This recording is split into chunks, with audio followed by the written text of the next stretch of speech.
Hello po, magandang hapon po. Nasabi na po sa amin kanina ni Shari yung problema at susubukan po namin, tingnan namin kung pwede natin maayos pa to. Gaano katagal na po magkasintahan ni Boy Tapang?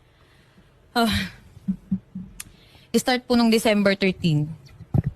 This, Dito lang po, bago lang. 1 year, wala pang 1 year, Wala December po. 13. Okay. Well, sa akin naman po yun, kahit papaano, December, January, February, tatlong buwan na kayo. Ano bang pinag-ugatan ng away ninyo? Ito po kasi yun eh. Pinagbintangan ako na nag-hack po daw ako ng Facebook.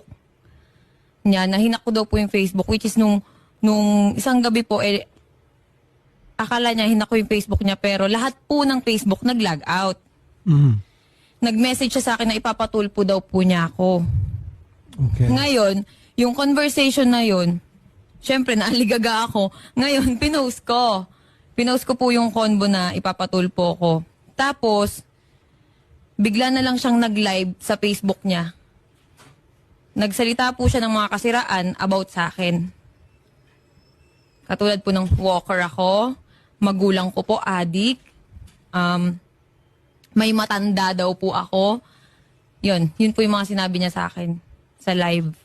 1 hour po siyang naka-live. Pero pagkatapos niya, nag-usap na ho ba kayo, ma'am? Hindi po. Okay.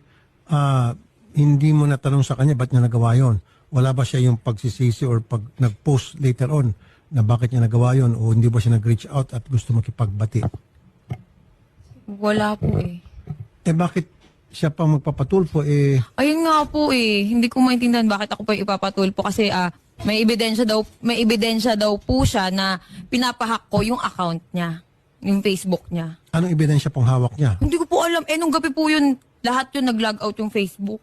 Pero kung kayo po ay magkasintahan, ba't kinakailan po i-hack yung kanyang Hindi ko nga account? po alam. Hindi ko po gawain yun. Pero yan po iba na-explain mo na sa kanya. In-explain ko po, pero sunod-sunod yung rant niya sa akin.